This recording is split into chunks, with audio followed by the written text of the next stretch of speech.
Is America a Christian nation? If so, how should Christianity influence politics and public policy today? Hi, I'm Richard Nelson, founder and executive director of the Commonwealth Policy Center, and you're joining the Commonwealth Matters. Joining us to talk further and to help us answer these questions is Dr. Mark David Hall, professor at Regent University's Robertson School of Government. Dr. Hall is the author of the books, Did America Have a Christian Founding? And also the book, Proclaim Liberty Throughout All the Land. Dr. Hall, welcome to the program. Thank you very much, Richard. It's great to be here. Hey, this is two important books that you've written that help us to better understand, first of all, America's founding fathers and what they actually believed. By the way, just a note to all those who are tuned in, I'm an alum of Regent University, graduated in 1995, and it's great to have a professor at Regent University joining us. And Dr. Hall, I remember back then we were discussing the same things that we're talking about right now in this program is to what extent were the founding fathers Christian? Because the reality is that I would say that the prevailing opinion of historians is that they were deists, that they were strongly influenced by the Enlightenment, that maybe they were Christian in name, but they certainly did not believe tenets of Orthodox Christianity. So let's talk about that for starters. And you challenge these arguments that the founding fathers were deists. What were the religious convictions of most of the founding fathers? Well, first of all, let me say you're exactly right in your portrayal of the literature. Book after book asserts that most or many of America's founders were deists. A deist, of course, is a rational approach to religion that basically removes all the things perceived to be as irrational, the atonement, the Trinity, miracles. And so deists tend to believe in a creator God who maybe likes good and doesn't like evil, and maybe there's an afterlife, but not distinctively Christian.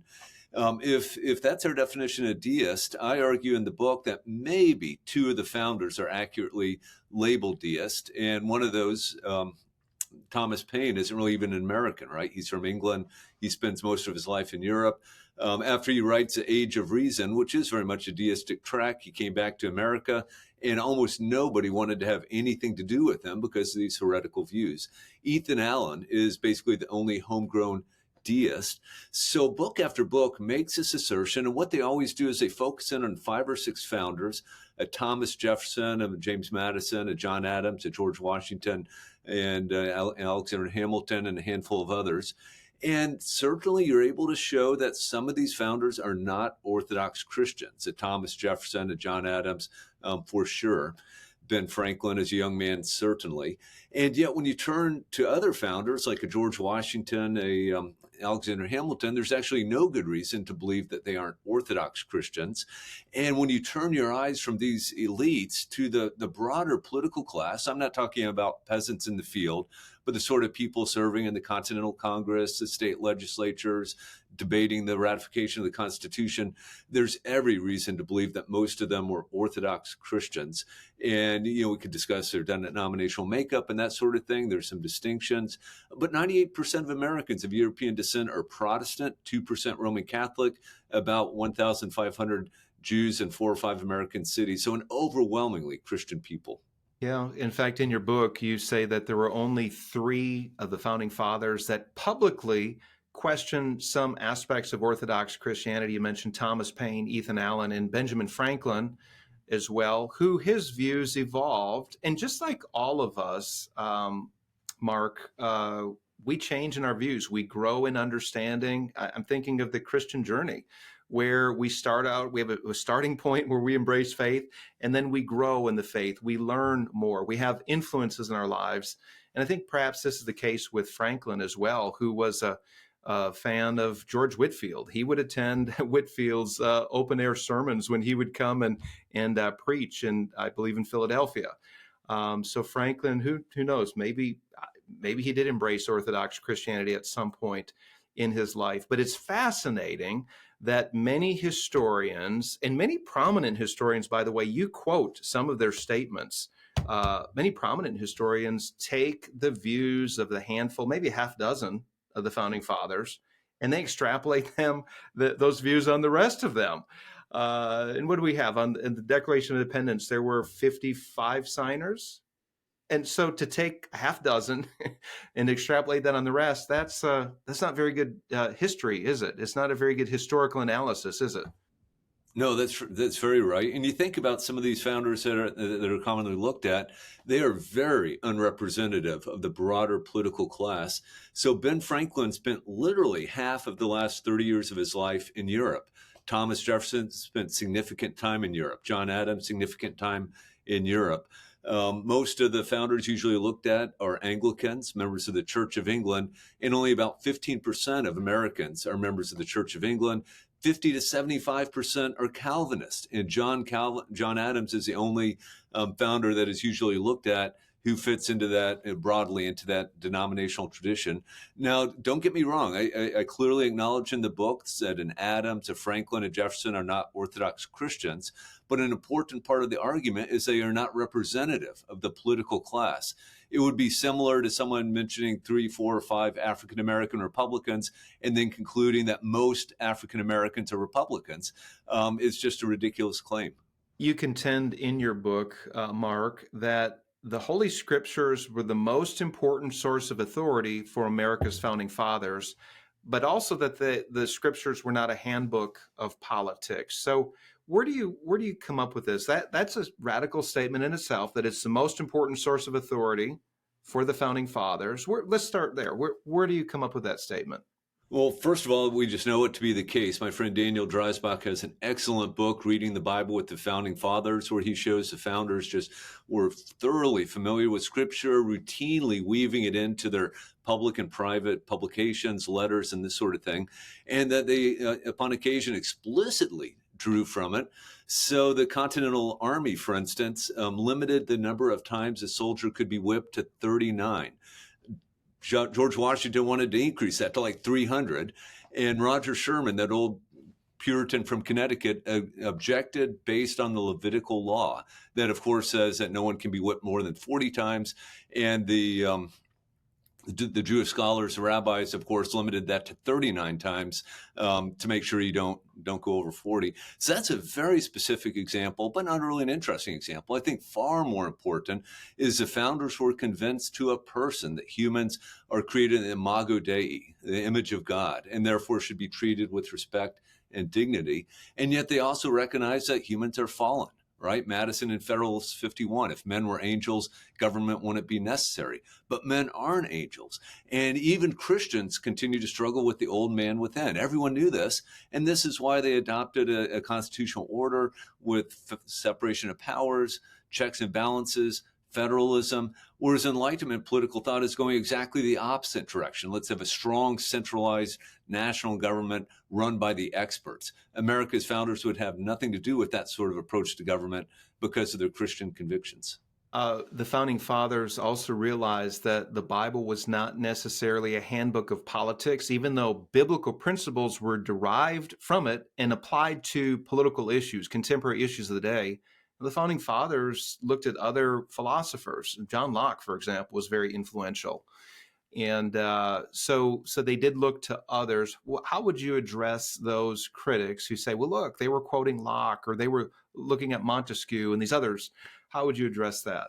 Well, first of all, we have to recognize that the Bible was by far and away the most cited text in the political literature of the American founding, to say nothing of other literature.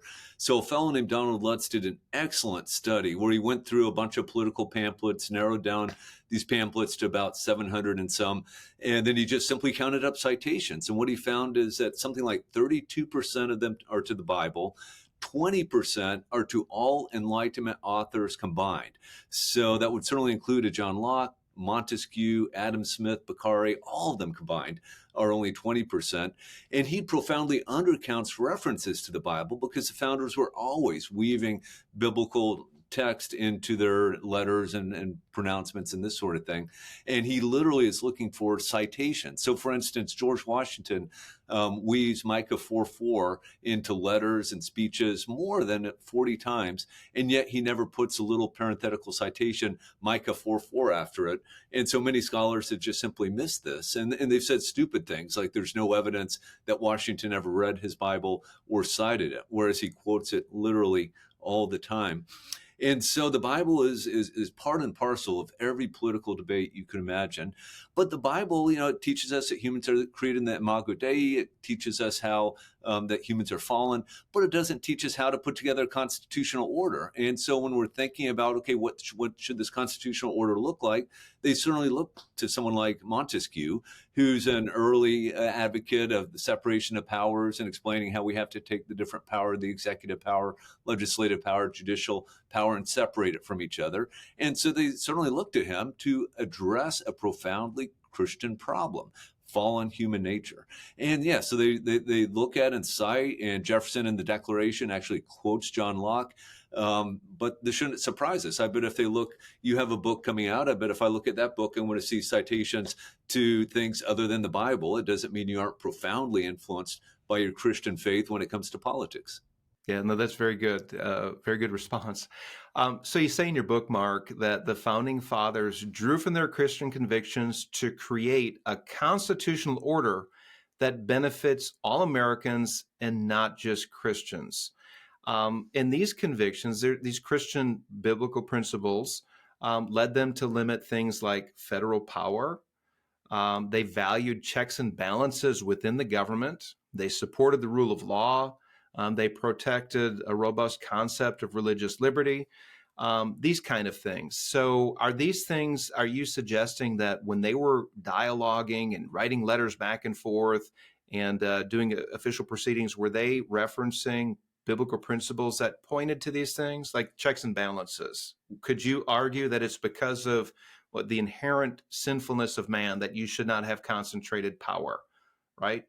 Can that be documented historically? As a historian, that's what you are. Can we point to biblical references that link to these important American principles? Yeah, sometimes you can, for sure. So I mentioned Federalist 51. If men were angels, government wouldn't be necessary. And that's not quoting a Bible verse, but everyone would understand exactly what Madison is talking about there. And so, yeah, sometimes it's just a background assumption, fallen human nature. Sometimes there's explicit reference to biblical text. Franklin referenced a specific biblical text in the Constitutional Convention to explain why basically those serving in Congress shouldn't be paid. So, yeah, it definitely is there. I think, again, I'll say that because oftentimes the founders would quote the Bible without citation, it's missed. And so if you really need to know your Bible well, and you can pick up on these things. The founding fathers contended that religion and morality are necessary for Republican government. For example, people need to respect one another. They need to treat each other with dignity. They need to tell the truth. And that ultimately these ideas come from religion. This is the source of truth, right? The source of what's right and wrong. And also that people need internal controls in order to have maximum freedom. But Mark, we've lost this idea today where we are, as a people, as a whole, we're ignorant of the kind of government we have, a Republican form of government, but also the idea of where do values come from? What is the source of truth? And there's such polarization. Look, if you enter the public arena in many cases and identify as a Christian, or if you say that there is a higher authority, that there's a God who determines right and wrong, a God who determines gender, right? That's a controversial statement today. And there's so much polarization, and then there's canceling today. My question is, where do we as Christians begin to re-engage this conversation? The idea that religion and morality are necessary for Republican government, and in order to have maximum freedom, we need to have internal controls, right? So the founding fathers understood. In fact, I think it was George Washington who said in his second inaugural that religion and morality are indispensable supports to our government. Um, where do we begin? These ideas are foreign. The beliefs of the founding fathers are foreign to us today. I know there's a lot there that I just put out there, but where do we as Christians begin this conversation, linking religion and morality to a stable and continuing Republican form of government? Yeah, so you're exactly right. This was Jim Hudson of the Library of Congress calls this a founder syllogism, that you must have a moral people if you're going to have a Republican form of government, and that you must have a religious people if you're going to have a moral people. And indisputably, in the founding era, everyone assumes by religion we mean Christianity. The quote you gave is from the farewell address, and I say that not to correct you, but just to point your readers and listeners there, because Washington goes on to say an amazingly controversial thing. It'd be controversial today. He basically says, in vain would that man claim the title of patriot if he undermines religion and morality. So if you're out there, if you're a public atheist trying to undermine religion, you're unpatriotic. That's how serious Washington took this. And so the founders didn't rely upon morality. That's why we have separation of powers, checks and balances, and that sort of thing. Madison in Federalist 10 actually says we can't rely on virtue and morality. But still, even Madison would say it certainly makes things run a lot more smoothly if we have it. And so as Christians thinking about where we are today, only about 64% of Americans identify as Christians. Probably no more than half of those go to church with any regularity at all. And it maybe shouldn't come as a surprise then that our politics is so incredibly divisive. And sometimes this division comes from Christians. So I'm not suggesting because you're a Christian, you're going to be a virtuous moral person. Sometimes we let our anger get away with us and act in a vicious fashion. So I think number one, we have to pray for revival. We have to pray that men and women, boys and girls will come to a saving faith in Jesus Christ. That would be great. The church probably needs to do a better job of catechizing its members to make it clear that we must always treat others with respect and dignity, even if we very much disagree with their political positions. There's no need for name calling or canceling on our part. And then I think we have to work within the system as best we can. But, the first thing we can do is, again, praying for the revival. Second of all, trying to control ourselves. And hopefully over time, there have been rough patches in American politics before. The election of 1800 was about as nasty as we've ever seen. And so I think we can recover from where we are today. Kentucky is at a crossroads. We can choose to give in to the radical left, or we can choose to engage the culture in a God-honoring way. I started the Commonwealth Policy Center because I believe that Christians have a responsibility to influence government and society to the glory of God. While the Commonwealth Policy Center's made a significant impact, our work isn't finished. If you'd like to join our movement working for timeless values, then head to our website. To learn more, go to commonwealthpolicycenter.org. Good. If you are just joining us, you are tuned in to the Commonwealth Matters. I'm Richard Nelson, your host, here with Mark David Hall, professor at the Robertson School of Government at Regent University. Is America a Christian nation? According to many historians, the answer is no. However, according to Dr. Hall, we need to revisit what the Founding Fathers actually said, what they wrote in their letters to one another, and look at the principles that influenced them as they shaped this country. So, Mark, let's look at the religious context of the founding era. 9 of the colonies had established churches. Many of them in their constitutions had biblical texts that supported certain policies or laws that they had there. In fact, I think every one of them required you to be a Christian in order to hold public office. Yet, when the U.S. Constitution was written, it prohibited any religious test to hold federal office.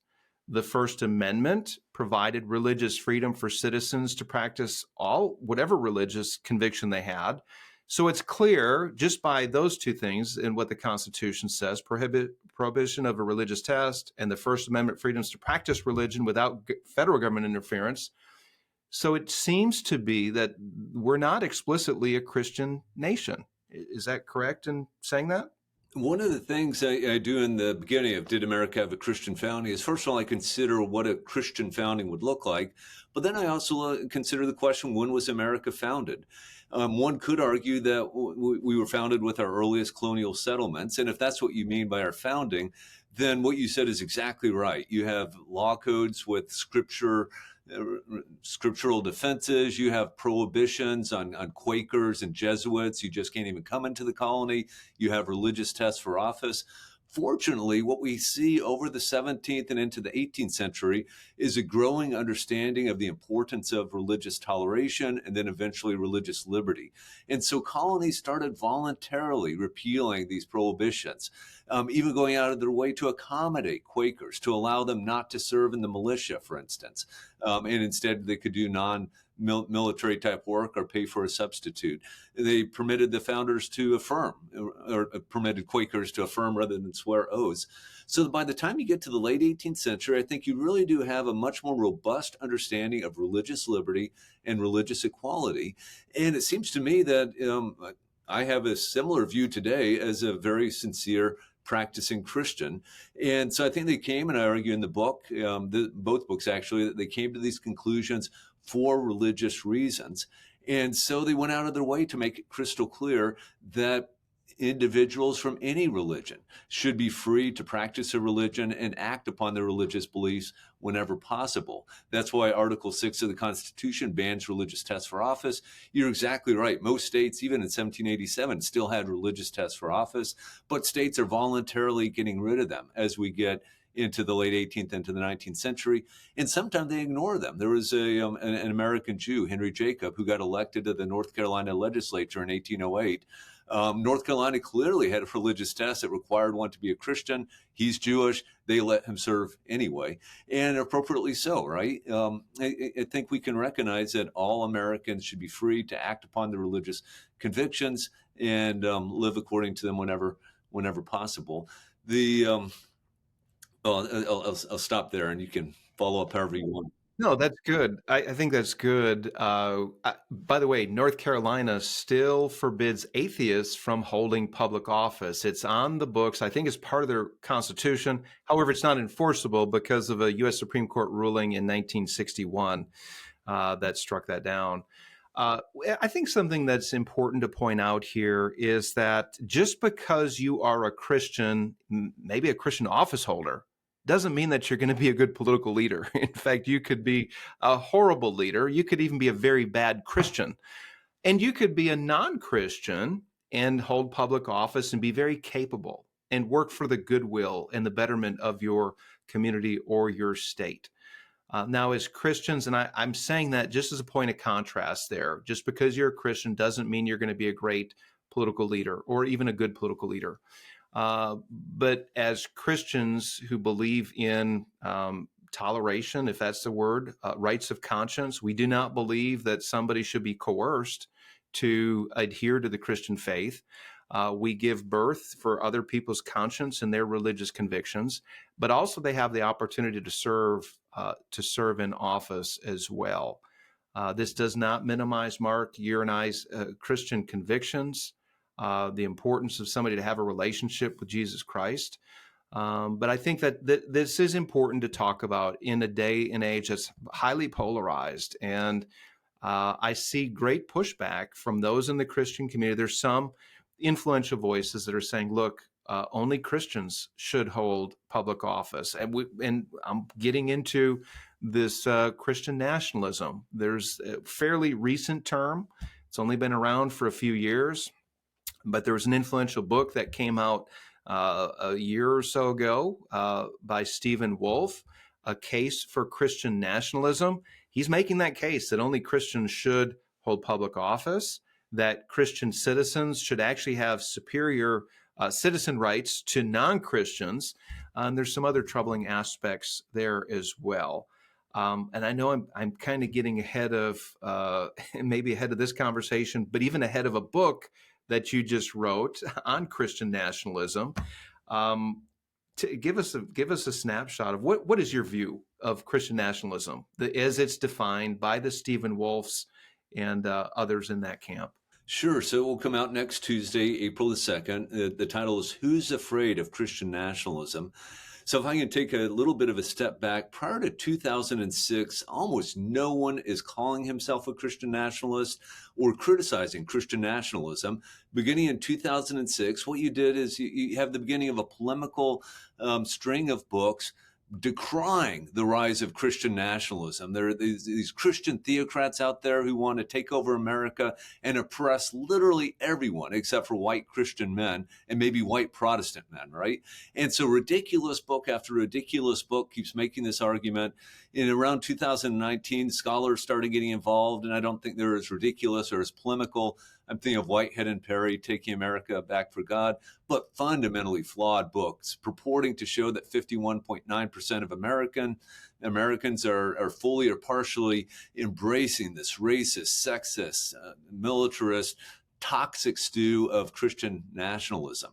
So I think this literature is ridiculous, and I spend 2 chapters being very, very critical of it.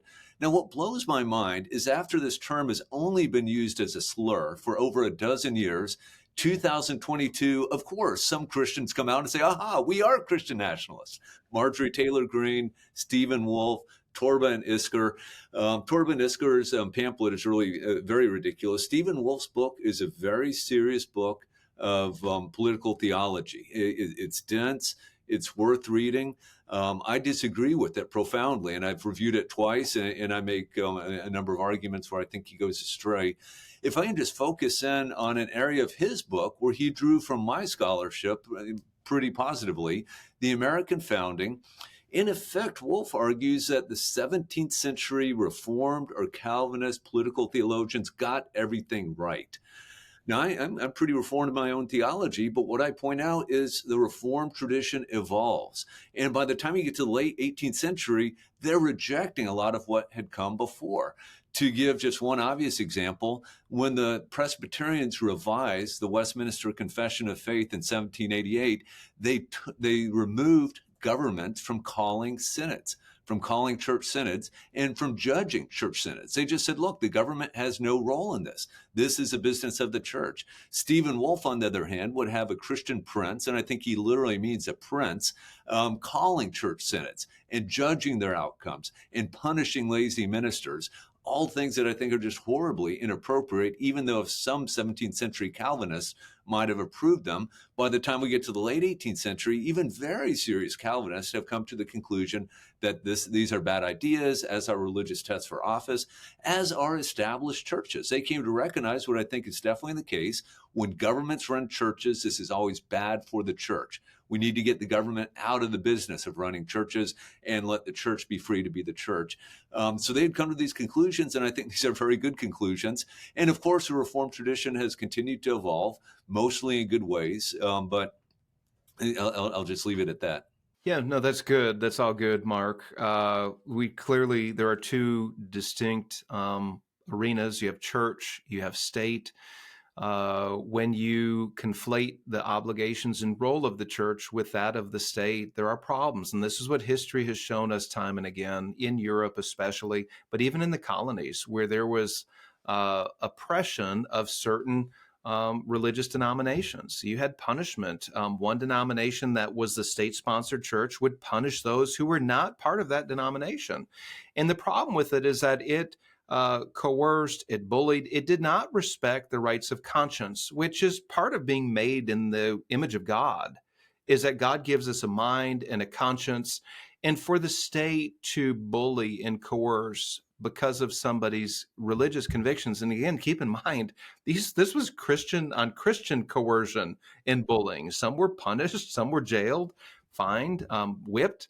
That was problematic, and I think it became clear to a good number of people by the time of the founding era, and I want to bring us back to that to have the state conflate itself with the church and the role of the church is not a good thing, not a positive development. Mark, I want to move to another area of Christian thought, an important area when it comes to the relationship between law and liberty. We're a nation of laws. The founding fathers believed in the rule of law, but they also believed in individual liberty. They believed that people should have maximum liberty, but not libertinism and not licentiousness. Do whatever you want to do. They realized that that would lead to destruction in society, to chaos in society. But the founding fathers had a good understanding of the relationship between law and liberty. In fact, James Wilson, a very influential founding father, said that without liberty, law becomes oppressive, and without law, liberty becomes licentiousness. We've got no concept of this today when there are no, it seems, moral guardrails in society. And I use it as an example, what our children are exposed to. We've got this debate going on about what's appropriate in our public schools. Should children have access to pornographic books or books that promote homosexuality or new gender ideologies? And people are saying, look, this is a freedom issue. It's a liberty issue. And if you are opposed to this, you are oppressive. You are trying to ban books. I think that's a fair place to look at this, the distinction between law and liberty. We're dealing with a little different category because there are children involved, and children are a special category of citizens where we protect them in other regards. But take that example into the larger public arena, and there's that tension. You're either all for liberty, all for people doing what they want, and if not, you're oppressive. So, Mark, how do you address that? How do we address that today? The founding fathers understood that, the relationship between law and liberty. How do we as Christians approach this today? Where do we begin the conversation? Well, first of all, let me just affirm the way you laid it out is exactly right. The founders, I think to a person, of which I'm aware, understood liberty as a freedom to do what is right. So to talk to any founder about, I'm free to commit adultery, I'm free to curse in public, I'm free to publish pornography, they would say, no, you aren't. Those are all wrong things. You are not free to do that at all. And this is reflected, say, in the common law. The pornography is illegal. Pornography is that which has a tendency to corrupt the most vulnerable members of society. And so actually a lot of works that probably you and I have on our bookshelves might be considered pornographic under this late 18th century understanding of the term. So, blasphemy laws remain in place. They remain enforced into the 19th century, all sorts of restrictions on speech, some of which I would say are imprudent. And so, of course, we've evolved, and especially our legal understanding of liberty with respect to freedom of speech and that sort of thing. And generally, I think Christians benefit from this broad understanding of freedom of speech, of freedom to act. And if the state got in the business of restricting speech, it's highly likely that in many states it would be restricting conservative speech or Christian speech. So I'm a pretty big free speech guy. But still, we need to recognize that our freedom to act should be limited by law. I've been speaking about statutory law by and large, but obviously by moral law. The fact that I'm free to curse in public at my opponent doesn't mean I should do so. It is still wrong to do so. And as a Christian, I should constrain myself. And really all citizens, Christian or not, should constrain themselves. I want to talk about go back to George Washington, one of the most significant founding fathers. Fairly quiet demeanor, interesting character, very thoughtful. I want to talk about his thought about government coercion when it came to religious freedom. So he wrote a letter while president to a Hebrew congregation in 1790 and said that the government of the United States gives bigotry no sanction, to persecution no assistance. It requires only that they who live under its protection should demean themselves as good citizens and give their government their effectual support. The reason I point out this, by the way, in that letter, he references scripture, I think 8 or 9 times. He quotes the Bible when he's writing to this Hebrew congregation. For those who say that he didn't know his Bible, he certainly knew it when he was writing this letter to this Jewish congregation. The reason I pull out this quote is because today, Mark, in some contexts, some of the left-leaning states and left-leaning cities have actually been bigoted towards Christians, those who have a biblical sexual ethic and understanding of man-woman marriage. they've used the force of law to coerce and to bully. I think of, for example, like a Jack Phillips, the cake baker in Colorado, who was asked to bake a same-sex wedding cake and then eventually a transgender reveal cake, and he's just been dragged through the court system there. But there's other examples of Christians that are truly trying to do their work and live out their faith in a public way. How would you address, or where do we go with this? Obviously, these local governments and these state governments weren't aware of what Washington said here or what the founding fathers meant to use the coercive power of the state to bully those that had a different view and different religious convictions. Where are these just outliers, by the way, these examples, the Jack Phillips, the Barronelle Stutzmans, the other Christian creative artists who are out there working? Are these outliers, or is this where America's heading, towards increased coercive power from the government? If you have religious views, deep Christian convictions, especially in areas of human sexuality, is that the trend for the future? Yeah, that's a great question. I'll get to the present day, but let me first highlight the letter you're talking about. George Washington to the Hebrew congregation in Newport, Rhode Island, 1790. Remember, there's only 1,500 Jews in America. They don't have economic power. They don't have political power. Washington doesn't need to cultivate this constituency, and yet he makes it clear to this tiny religious minority. There's a line, you quoted one of my favorites. There's another, "It is now no longer that we speak of toleration. All Americans have a right to act upon their religious convictions." I'm paraphrasing there, but this is very important. So progressives beginning in the 21st century started talking about freedom of worship. What goes on in the church, the mosque, or the synagogue is protected. But if you bring your faith into the public square like a Jack Phillips does, watch out. We might come to get you. So Jack Phillips is attempting to run his bakery according to his religious convictions. And so there's certain things he won't do, some of which I don't really agree with, right? He won't bake a Halloween cake. He won't bake a cake with alcohol in it. He won't bake a cake celebrating a divorce because he thinks all these things ought not to be celebrated. He won't bake a cake to celebrate a same-sex wedding ceremony either. Ironically, when a suit was brought against him, same-sex marriage was not legally recognized in Colorado. But a couple went off to Massachusetts where it was legal, then came back, demanded this cake. He said, "I'm sorry, you can buy anything in my shop. So it's not a matter of selling to you. It's a matter of using my creative talents to custom design a cake to celebrate something that I believe is wrong." So to my way of thinking, I think to many of the founders, his ability to act upon his religious convictions ought to be protected, just like the ability of a religious pacifist not to be forced to serve in the military, just like the ability of a Native American to use peyote in a religious ceremony, even though peyote is an illegal drug. So what we're looking at here, the problem is almost no law actually targets religion. We're talking about general laws, neutral laws of general applicability. So Colorado has a statute saying you can't discriminate on the basis of sexual orientation. So to my way of thinking, what we need to do, what should be done, the proper thing to do, what I think is required by the First Amendment, is to give Jack Phillips an accommodation, to say, we'll leave that law in place. It might be flawed for a variety of reasons, but we're not going to strike the whole law down. But we're going to say someone like a Jack Phillips who can't do this act will be protected. He won't have to do it. We won't force him to go against his conscience.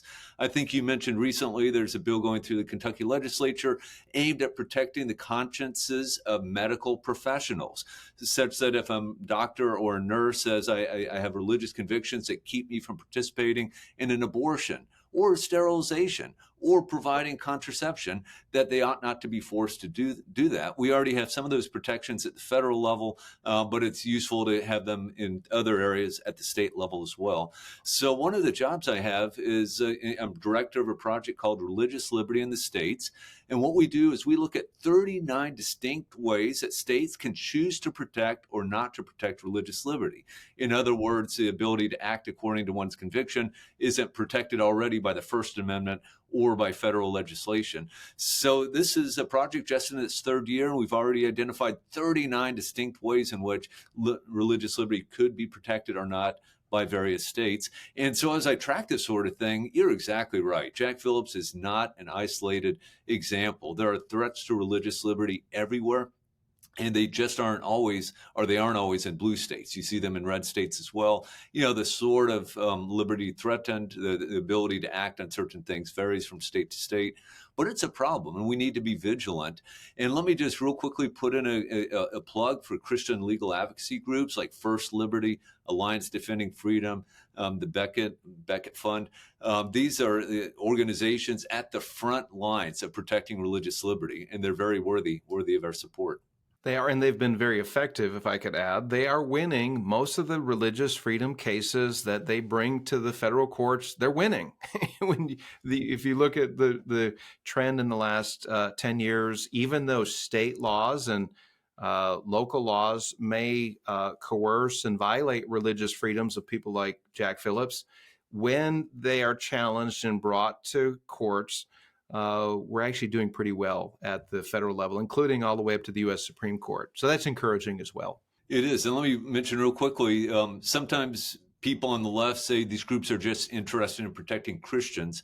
That's completely false. So the top 10 Christian legal advocacy groups, literally every one of them has represented or filed briefs on behalf of religious minorities, with one exception, the Thomas More Law Center. But ADF, First Liberty, Christian, they're doing this all the time. So they have a principled commitment to religious liberty for all Americans. Mark, we are running out of time. I want to close with one last topic here, and that's the idea that religion should be welcomed into the public square. The Founding Fathers, you argue in your book, that they did welcome religion and religious expression and religious dialogue into the public square. But this is largely not the case today, especially when we're dialoguing and discussing important issues. There's a lot of hostility. Often Christians are labeled coming out of the gate, well, you're a Christian, whatever it is, after that, nationalist, or you're bigoted. How do you, I know you've debated and you've stepped into the public arena. What is your advice for those Christians who have deep convictions when it comes to especially public morality? We think of, we talked about pornography and drag performances and things like that. What's your advice to Christians as they step into the public arena, knowing that they're going to be labeled? There is hostility there. How would you advise them to proceed as they engage these issues? Well, first of all, let me point out I have a couple of chapters in Proclaim Liberty Throughout All the Land that highlight Christians motivated by their faith to engage in public policy for basically to further human flourishing. The abolitionist movement is most notable here.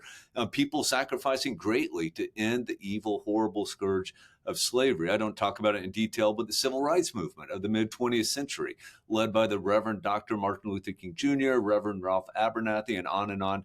Christians engaging in politics to further human flourishing. We have every right to do that.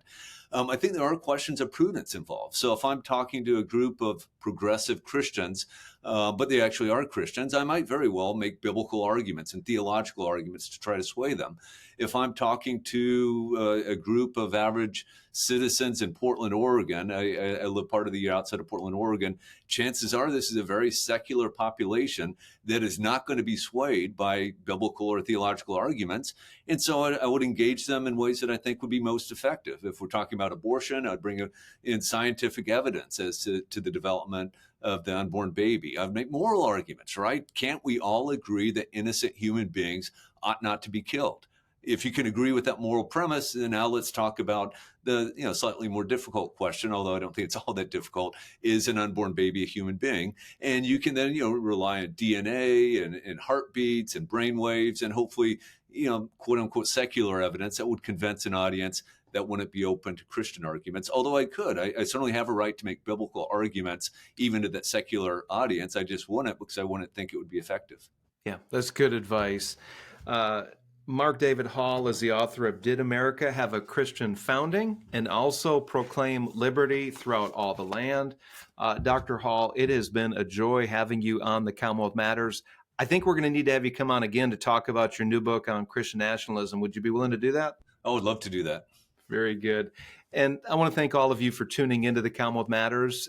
If you could do us a favor and go to your favorite podcast platform, give us a rating. That greatly helps us. And then also tell your friends about the Commonwealth Matters. That's a great way to spread the word and let others know about this important work here in the Commonwealth of Kentucky. Dr. Hall, thank you again for joining us. May God bless you and keep up the good work. Thank you very much.